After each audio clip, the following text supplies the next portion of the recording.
back, everybody. My name's Jo, and I'm pretty sure you know who this person is. That's right, it's Carlo. Carlo's come in early this morning. He had something he wanted to show me.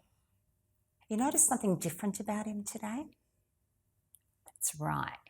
He's wearing a hat that he made for a really important event he has coming up. Can you remember what that was? Did you say a pattern picnic? You are absolutely right. Last week he got an invitation to come to his friend Flynn's pattern picnic. Can you remember where it was? That's right, Hazelwood Park. And he had a lot of things to do to prepare for that picnic. You can see that he's prepared one of his items, and that is his picnic party hat. Remember, everything he's taking to the picnic has to have a pattern on it. So let's have a close look at what he's created. It's a party hat with we could say, a yellow, red, two-colour pattern.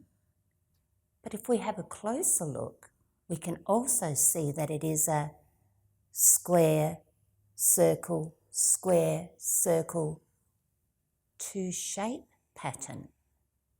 I like the way he's made it nice and tall and secure around his head. But you see, securing things actually has become a problem for Carlo, and we're going to talk about that in our lesson today. I'm going to read Carlo's note from his communication book. Are you listening carefully? It says, Day 21. Dear Jo and children, Carlo was feeling two things on the weekend. He was feeling happy and he was feeling frustrated.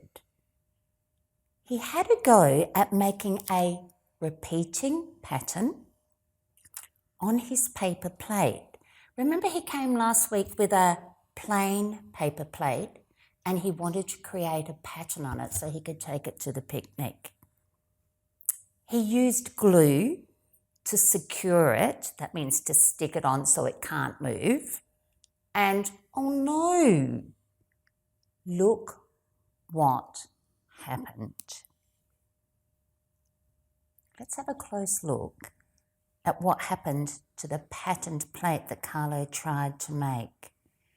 If we look at it without looking too closely, we can see it is a two-colour pattern. He's used green and orange.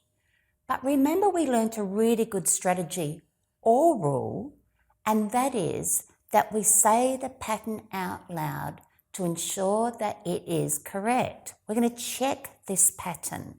Are you ready? Let's start here. Green, help me, orange. Green, orange, green, orange, green, orange, orange. Oh, what should have been in between those two oranges? Did you say green? You were right. Let's go further around the plate. Green, orange. Let's check that one again. Green, orange, orange. Did you notice the error that Carlo made? There are two orange pom-poms in a row. Let's check the rest of the pattern. Green, orange, green, orange, green, green, green. Oh. It seems like that was a challenge for Carlo. He had a second go. Let's see how he went with this one. If I look at it from a distance, it looks like a repeating pattern. Use your voice out loud and see if you can help me check this pattern. Are we ready, Carlo? We'll start with orange this time. Orange, green. So his unit of repeat is orange and green. Two colours. That's what we should hear all the way around. Are you ready? Orange, green, help me. orange, orange, green, orange, green, orange, green, orange, green, orange, green, orange, green. Orange is done really well there. Green, orange, green, green. He spent a lot of time on 2 plates, but both of them have errors. How can we fix that up? Let's read the last part of his note. His family said he's aware that his pattern picnic is this week and he wants to be prepared. Can you please help him solve this problem so that he can complete this task when he gets home and pop his patterned plates into his picnic basket for Friday? From Carlo's sister. Can you remember her name? That's right, from Carlo's sister Anya. This is a difficult problem, Carlo. Let's see if we can solve it with you. We'll pop your communication book away. Luckily today I've bought some loose parts. You've probably got these at home. What are you noticing about the pegs in this tub? That's right. There are 2 different colours. Remember when we talked about creating a pattern, we said step number 1, Carlo, was to make one big group. Who can remember what happens next? Did you say to sort them into smaller groups? You're absolutely right. So we're going to put all of the pink pegs together on one side. And if we remove all the pink pegs, it makes it easy because we can just slide all the purple pegs to the other side. We had one big group and we've made 2 smaller groups. Carlo's brought along a plain paper plate. So this time, Carlo, before we secure the pattern, we're going to try it or trial it or test it out using loose parts, using pegs. We're going to go all the way around the border and see if we can make a 2-colour pattern that fits. We'll start with pink today, but we could start with either colour. So we're going to go pink, help me, purple. Your turn. Pink and purple. Pink, I'm trying to space them out evenly. Purple, pink. Oh, nearly picked up the wrong colour. Purple. What's next? Pink and purple. Pink. Are you watching? Purple, pink and purple. Pink and purple and pink. Right. So let's just check and see if that's right. So we started with pink, pink, purple, pink, purple, pink, purple, pink, purple, pink, purple, pink, purple, pink, purple, pink, purple, pink, pink. Oh. Luckily, we haven't stuck these down. Can you see that there are 2 of the same colour? The error is that there are 2 pinks next to each other. Because we haven't stuck this down, we can change the pattern and fix it up. I'm simply going to slide this, Carlo, the purple one back. I'm going to slide the pink one back.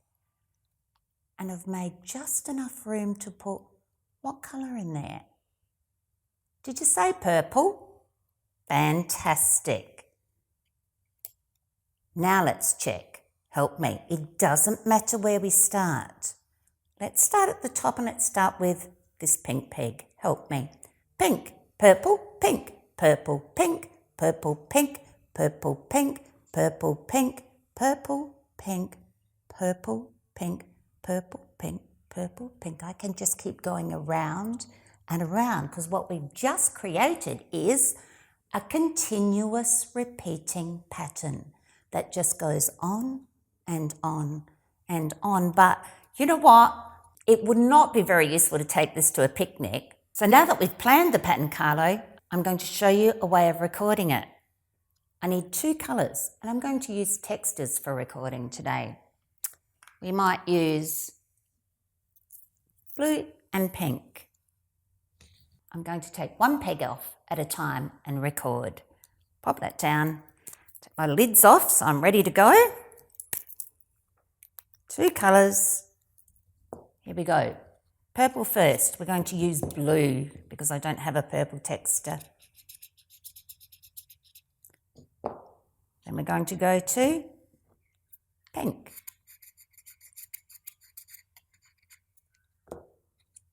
Using blue where the purple is. And then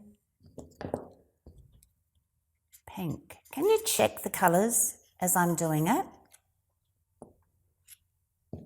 What colour comes next? Blue, well done. And next is easy because we've got the pink peg.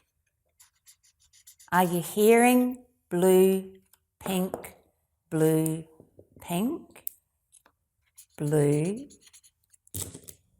and pink? 2 to go.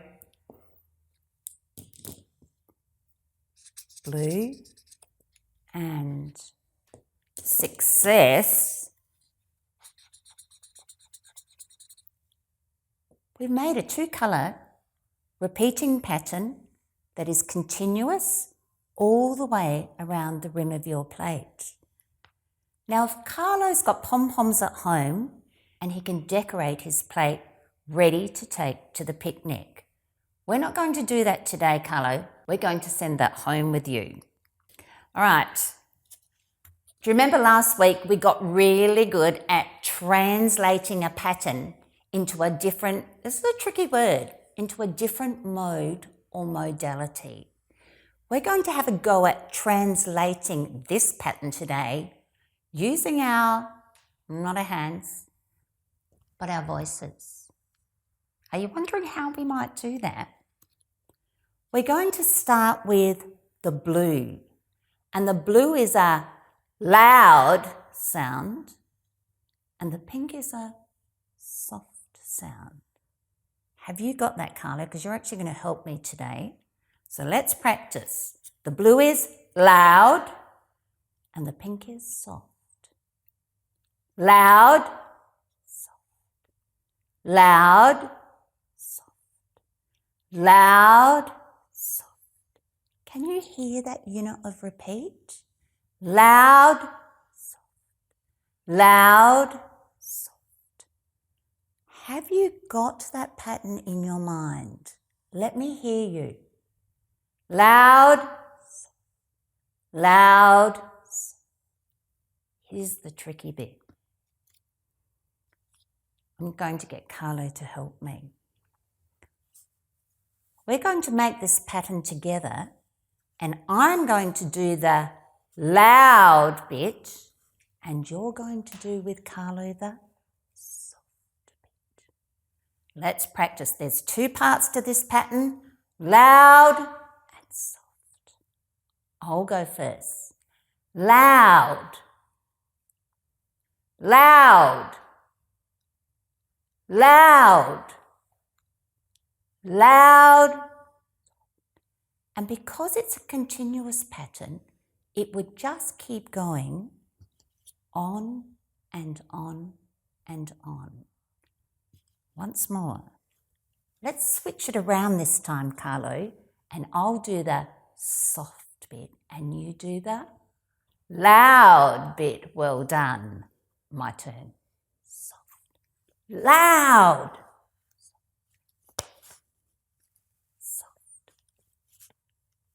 Soft. Fantastic. I've brought something else along today to help us to translate this pattern. Pretty sure you've got these in your cupboard at home. Do you know what this is? Listen carefully. What about this? A pot and a spoon. You could have a go at making this same pattern at home. Remember what the pattern was? Soft and loud. Are you ready? Help me. Soft, loud. Can you say the pattern for me? Soft, loud, soft, loud, soft, loud, soft, loud. Well done, everybody. So we've translated this pattern using 2 items out of our kitchen today. A salt or a pepper shaker, a pot, and a very loud spoon. And remember, because it's a continuous pattern, it keeps going on and on and on. Just lock that pattern in your mind. Fabulous, Carlo. I think we're solving some of Carlo's problems today. Your task today is to create a 2-unit border pattern using a plate. You might use a paper plate, or you might use one of your plastic plates out of the cupboard. And 2 different coloured pegs. Remember what we did? A big group, we sorted them into smaller groups, we made the pattern, we said it out loud, we listened for an error, and then we corrected it. Create your pattern around the outside, your continuous pattern using 2 different colours. Then I want you to have a go at recording it. Are you watching? All you need is a big piece of paper and your paper plate, and you're going to carefully trace around the rim of the plate. We're going to use the same colours we used today.